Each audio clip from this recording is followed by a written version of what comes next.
Aye, well, I want you to know. I wanted to be in the army.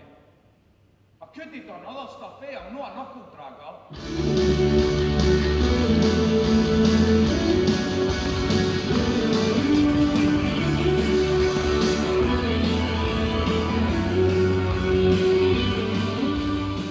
My interest in the whole Black Watch story and the point at which I came in was just when they had come back from Dogwood, which was their second tour of Iraq, and what really interested me was the human stories that Greg was telling about how he'd noticed that a lot of them had got into trouble with the police. She's right to do with a fucking broken arm, though, eh? Come on, Stuart, leave the boy alone, eh? Let me break your arm and see if you can write it down with a broken fucking arm! Stuart! Come on to fuck, eh? If he wants to kill what it's like in Iraq, Cammy, he has to feel some fucking pain!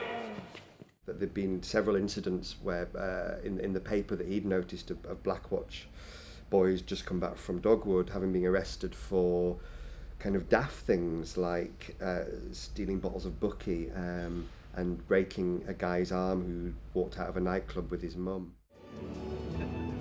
After we fought the French and Indians, in America and India, then we fought the French again, in Egypt and Portugal and Spain. A lot of people were surprised by how theatrical Black Watch was, given that it wasn't sold as a piece of verbatim theatre, but it was sold as a piece of theatre based on interviews with current members of the Black Watch, as it was. Stephen Hoggart, who was the Associate Director for Movement, I've worked with quite a lot before, and indeed worked with him on Gregory Burke's second play, The Straits, that I directed. And what's brilliant about Stephen in terms of, in relation to Gregory's work, is that Greg is a writer who never judges. This is a brilliant thing about him, and very frustrating at times as well, that he never judges or makes big political comments with his characters. He will just present them absolutely truthfully, and he's got a way of understanding and presenting very truthfully a particular strata of male society and their connection with violence and their relationship with violence.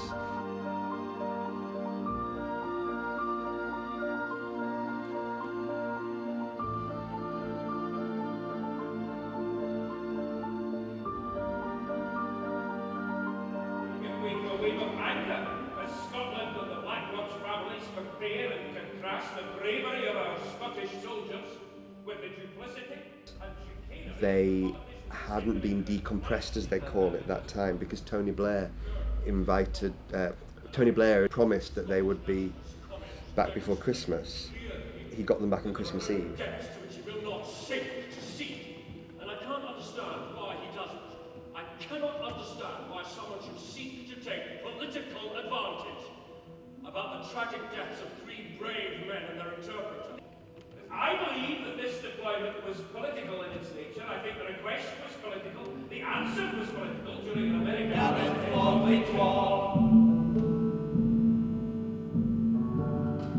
Royals, Scottish Fusiliers, they were demolishing, and the volunteers.